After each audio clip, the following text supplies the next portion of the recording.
A continuación, por la Asociación de Consumidores y Usuarios Servicio Evangélico para el Desarrollo y por la agrupación Águilas de Arica, expone don Edgardo Sepúlveda hasta por 15 minutos. Muy amable. Tiene la palabra. Con la venia, señor presidente de este excelentísimo tribunal, voy a exponer, me presento Edgardo Sepúlveda Chibur, soy abogado de profesión, ingeniero comercial y licenciado en teología. Y expongo en representación de las dos instituciones a las que ha hecho referencia el señor presidente, pero además en favor también de otros muchos representados que están dados por instituciones religiosas e iglesias evangélicas de las cuales soy asesor nacional. En relación a este proyecto de ley que regula la despenalización de la interrupción voluntaria del embarazo en 3 causales, el que a nuestro juicio es contrario a lo que establece nuestra Constitución política y por tanto es inconstitucional. Es de referir en el siguiente sentido. El presente proyecto, contrario a lo que se supone, pretendía el reproche de una conducta penada por la ley y el retiro de su penalidad, lo que en definitiva no es así. Lo que se pretende en definitiva es asegurar una acción directa en contra de la vida y de la gestación de la criatura humana que se encuentra en proceso de desarrollo, absolutamente indefenso. Pues la natura le dio como defensor a su madre, pero ésta se encuentra justamente exigiendo derechos que se transforman en la posibilidad legal de que se le autorice a la destrucción de la primera, a la que por cierto está llamada a defender. Afortunadamente nuestro derecho sí protege la vida del que está por nacer, incluso ante la falta de esta conciencia en la persona que la natura ha llamado a defenderla, su propia madre. Durante la tramitación del proyecto se ha intentado mostrar que la protección de la vida humana no es tal, o que a lo menos ha sido dudosa, situación esta que permitiría avanzar en el camino de la protección de los derechos de la mujer, pues no se encontraría en colisión alguna con otro derecho. Pero lo anterior es de todo falso, pues la norma expresa del artículo 19, número 1, que ya se ha citado y se ha referido en reiteradas oportunidades de nuestra Carta Fundamental, se ha visto reflejada y respetada, elevando el respeto de la vida del que está por nacer al hoy un categórico y esencial respeto debido. Ese es el nivel de la vida del que está por nacer. El respeto a la vida hoy día es un categórico, es un imperativo. Por ejemplo, y citado en otras normas, la ley 20.120 sobre investigación científica del ser humano, su genoma, prohíbe la clonación humana y señala el artículo 1 de este cuerpo legal. Dice que esta ley tiene por finalidad proteger la vida de los seres humanos desde el momento de la concepción. La vida del ser humano desde el momento de la concepción, su integridad física y psíquica, así como su diversidad e identidad genética en relación con la investigación científica, biomédica y sus aplicaciones clínicas. De mayor data, pero no menos trascendente, es la norma del Código Civil que encontramos en el artículo 75 al disponer que la ley protege la vida del que está por nacer. El juez, en consecuencia, como recordaremos, señala, tomará a petición de cualquier persona o de oficio todas las providencias que le parezcan convenientes para proteger la existencia del no nacido, siempre que crea que de algún modo peligra. Todo castigo de la madre por el cual pudiera peligrar la vida o salud de la criatura que tiene en su seno deberá diferirse hasta después de su nacimiento. Cabe preguntarse por qué, ante la eventual aplicación de una pena a una mujer que se encuentra embarazada, nuestro legislador ordena que ésta no sea aplicada en tanto esté embarazada y se le defiera hasta después del parto. Cabe concluir con justicia y sin temor a equivocarnos que lo que se ha pretendido no solo es proteger la vida del que está por nacer, sino evitar que se aplique una pena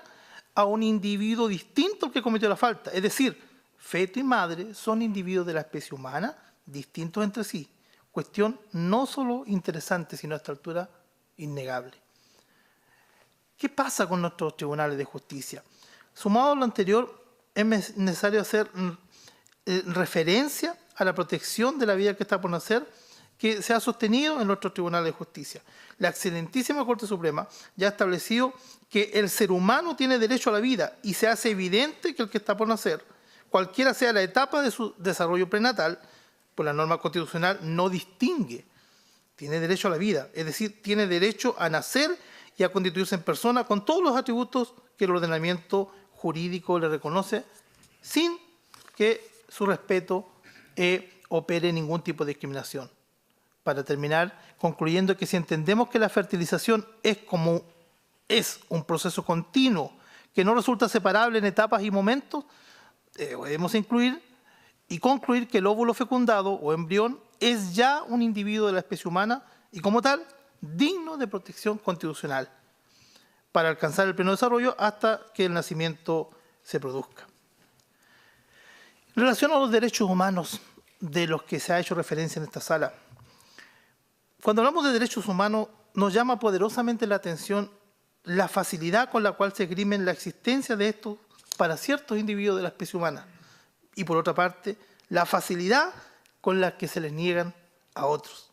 En el caso particular a los individuos de esta especie más indefensos de todos, los que no pueden hablar, los que hoy no pueden defenderse, los que ni siquiera están en condiciones de hacer algún tipo de reclamo a su madre. Sin embargo,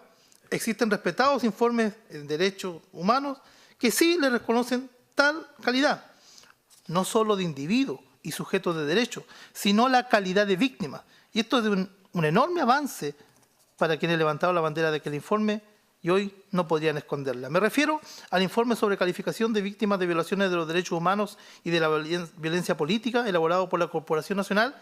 de Reparación y Reconciliación, instrumento que señala entre las víctimas de violación a los derechos humanos a las madres y a los hijos que resultaron muertos como consecuencia de actos cometidos por agentes del Estado. Así contempla el informe que al conocer estas situaciones el Consejo Superior se formó convicción de que la violencia ilegítima ejercida por agentes del Estado en contra de una mujer embarazada, al producir como consecuencia la interrupción de la vida intrauterina de la criatura que llevaba en su vientre,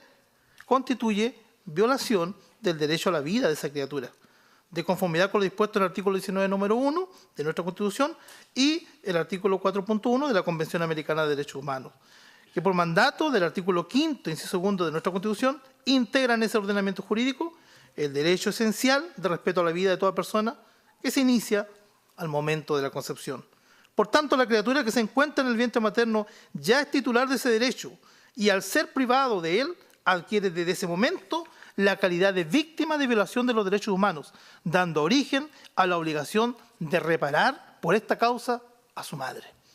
En conclusión, es innegable desde las cuerdas del derecho constitucional, desde las normas civiles, desde otras fuentes normativas, desde la jurisprudencia y desde los informes en derecho elaborados por especialistas, que el derecho a la vida al que está por nacer es un derecho de categoría constitucional y este debe ser respetado a todo evento. Es claro además que cualquier colisión de derechos que pudiera existir entre el derecho a la vida del que está por nacer y otra prerrogativa humana debe inclinarse a favor de la vida. De lo contrario, no solo se contraviene nuestra Carta Fundamental, sino que se cimenta la ruta para la vulneración sistemática y progresiva de otros derechos tan legítimos como la vida, pero evidentemente menos sustanciales que esta.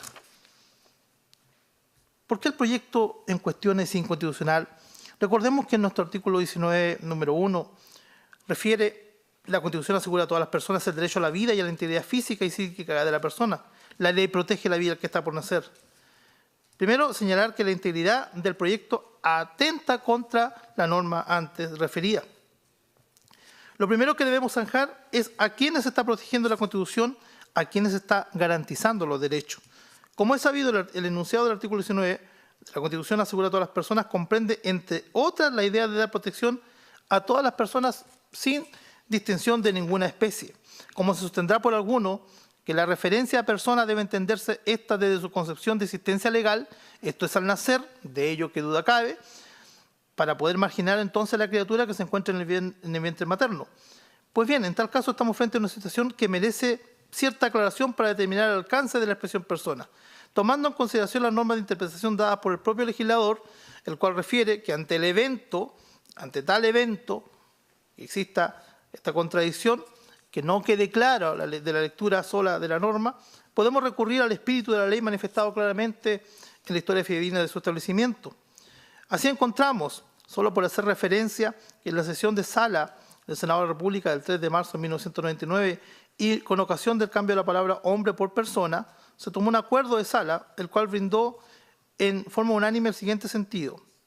Se solicitó formalmente a la mesa que recabe el acuerdo de esta sala con el objeto de hacer constar en forma expresa para la historia fidedigna del establecimiento de la norma pertinente, que ante el hipotético caso de que este proyecto se convierta en norma constitucional, jamás se podrá desprender de él que, en conformidad a nuestro ordenamiento constitucional, se es persona y por ello sujeto de derecho a partir del nacimiento, pues este asunto fue zanjado por otra norma constitucional en la especie, el artículo 19, número 1 de la Carta, al proteger la vida del que está por nacer.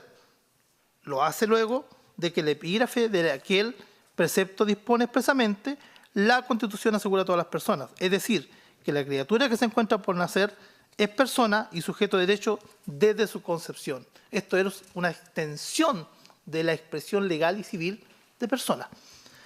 Frente a esta solicitud, se dio la palabra al señor presidente de la Comisión de Constitución, Legislación y Justicia, en este caso el senador Larraín, el cual expresó: recabado de esa manera el acuerdo de la Sala en esta materia, quedó en evidencia que se trata de asegurar a todos los individuos de la especie humana y no solo a los que cumplieron los requisitos de la personalidad en perspectiva del derecho civil, la cual corresponde a los criterios patrimoniales y no es un parámetro interpretativo de la Constitución. Esta disposición apareció por primera vez en la Carta Fundamental de 1980 y la razón de ello fue considerar este bien jurídico de tanta relevancia debía ser consagrado constitucionalmente y no solo en la esfera legal. La vida humana es un hecho biológico definido por la ciencia y como tal es objeto de protección constitucional desde la concepción, es decir, desde su inicio, ya que desde ese momento estamos en presencia de un ser humano que reúne en sí todas las calidades y requisitos de tal, sin importar que aún no haya desarrollado todas las potencialidades del hombre, y que por ello cuenta desde ya con la calidad de persona, como lo hace ser reconocido como digno y merecedor de protección constitucional. Al efecto, como manifestara el profesor José Luis Sea, quien fue invitado a las sesiones de la comisión a que aludo, señala: esto se concede no solo al ser humano que ya tiene capacidad jurídica, sino también al ser del momento que es concebido hasta su muerte. Lo anterior incluye el resguardo de la criatura mientras se encuentra en el vientre de su madre, como también la protección de la salud de ésta y sus condiciones de vida durante el embarazo. Asimismo, deben proporcionarse a ambos las condiciones materiales y espirituales que aseguren que el nacimiento se desarrolle en un ámbito de respeto y protección. En esa perspectiva, toda vida humana debe ser tratada dignamente. La dignidad de permanecer inalterada, cualquiera sea la situación en que la persona se encuentre, constituyendo, en consecuencia, un mínimo invulnerable que todo estatuto jurídico debe asegurar, de modo que sean unas u otras las limitaciones que se impongan en que el disfrute de los derechos individuales no conlleven el menosprecio, la estima que en cuanto ser humano merece cada persona. Así las cosas, venimos sin concluir que el vocablo persona utilizado en nuestra Carta Fundamental no obedece a su concepción meramente legal, sino a un nivel superior de carácter constitucional, ya que el primero es dado para fines esencialmente patrimoniales y de derecho sucesorio, que no alcanza a comprender el segundo, que dice en relación con la protección del individuo desde la esencia de su naturaleza. Si hay algo que la Constitución debe resguardar, es al individuo y su esencia, su integridad. Y esta solo se respeta si se protege la naturaleza del mismo. Ello comprende no solo las etapas que deriven del nacimiento, sino muy por el contrario, contempla los diversos procesos biológicos y formativos y de desarrollo embrional que se producen a partir de la concepción. Esta es la acertada inteligencia del texto. La protección a la vida del que está por nacer se ha hecho desde la innegable evidencia de la existencia de un individuo distinto a su madre, en el que está en el vientre materno. La ciencia ha avanzado y hoy es un hecho indubitable que desde la concepción se produce, desde el punto de vista cromosomático, un individuo distinto al padre y a la madre. Los hechos así lo demuestran y nuestra Carta Fundamental no es ajena a ello. Lo reconoce tal vez en cortas líneas, pero en un mensaje fuerte y claro. La ley protege la vida del que está por nacer. Nada ni nadie puede contrariar tal afirmación. Nadie puede pretender vulnerar derechos del que está por nacer y menos aún el más importante de todos, el derecho a la vida. Pretender que este Tribunal de Derecho no sancione su inconstitucionalidad, nadie puede pretender al protector de un derecho cualquiera, so pena vulnerar el derecho a la vida del más indefenso de los derechos humanos. Aquel, señoría excelentísima, que no tiene voz para estar en esta sala, que no tiene la posibilidad de defender ni exponer el derecho que tiene a vivir. Hoy precisamente quienes sostienen que este intento legal es de carácter constitucional no tienen cómo sostener que se puede priorizar el derecho de una mujer a cualquiera de las alternativas que pueda exigir puede sobrepasar el derecho a la vida, que está debidamente garantizado por nuestra Carta Fundamental. Por eso solicitamos, desde ya se declare inconstitucional el... Muchas gracias.